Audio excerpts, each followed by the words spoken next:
The trick is to distinguish first and third-party cookies. Hi everybody, I'm Greg Crable and this is my podcast, Something I Learned Yesterday, in which I take one issue from the world of publishing and explain it in about 3 or 4 minutes. We keep hearing that cookies are going away, but that's not quite true. Third-party cookies are supposedly on their way out, although the process has taken longer than anticipated at first. The difference between first and third-party cookies has to do with domains. But first, what is a cookie? A cookie is just a small text file that a website writes to your web browser. They're necessary to maintain state, which I'll explain in a moment. The internet is built on anonymous connections. If I visit a website, my web browser makes an anonymous request for items on that page. The server for that website returns those items, usually that's HTML code, JavaScript, images, that sort of thing, so my browser can display the page. If I view a second page, the website doesn't know that it's still me. It's just another anonymous connection.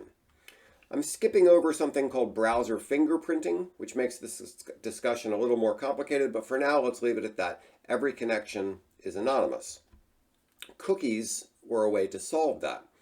By writing a cookie to your browser, the website can maintain state between different requests. It works like this. I visit the website for the first time. That means, of course, that my browser, like Chrome or Edge, makes a request for a page. The web server looks in my browser to see if I have a cookie for that site. If I don't, it writes one. After my first visit, that cookie is probably just some unique ID. The website can now track the behavior of all the requests made from that browser with that ID. That's useful for analytics and things like that. And if I were to log in, then the cookie becomes the way to recognize that I'm still there from page to page. Without the cookie, I'd have to log in on every page. Now, what I'm discussing right now is a first-party cookie. What that means is that the cookie is for the website that I'm currently visiting. To illustrate how this works, imagine that I visit the website examplewebsite.com. Once I'm on the site, I can look in my browser to see which cookies have been written. Let's assume there are 2 cookies. The first is from examplewebsite.com. That's a first-party cookie because that's the site that I'm on. But there's also one, I'm just making this up, from webadvertising.com. That's a third-party cookie because I'm not on that page. The purpose of that third-party cookie is to track my behavior across multiple different websites.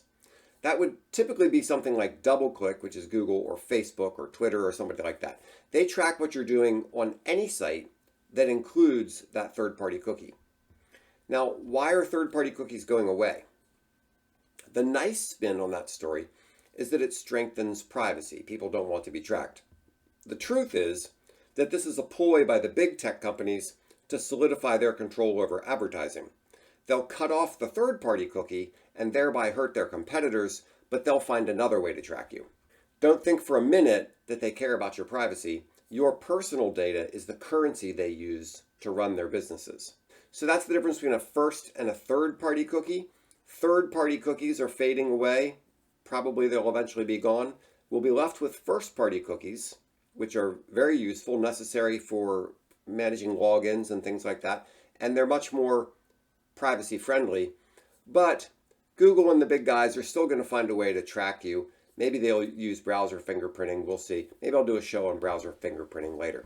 Anyway, that's my explanation of first and third-party cookies. If you have any questions or if there's any way in which I can help you with your business, please contact me. You'll see my information on the next slide. Thanks.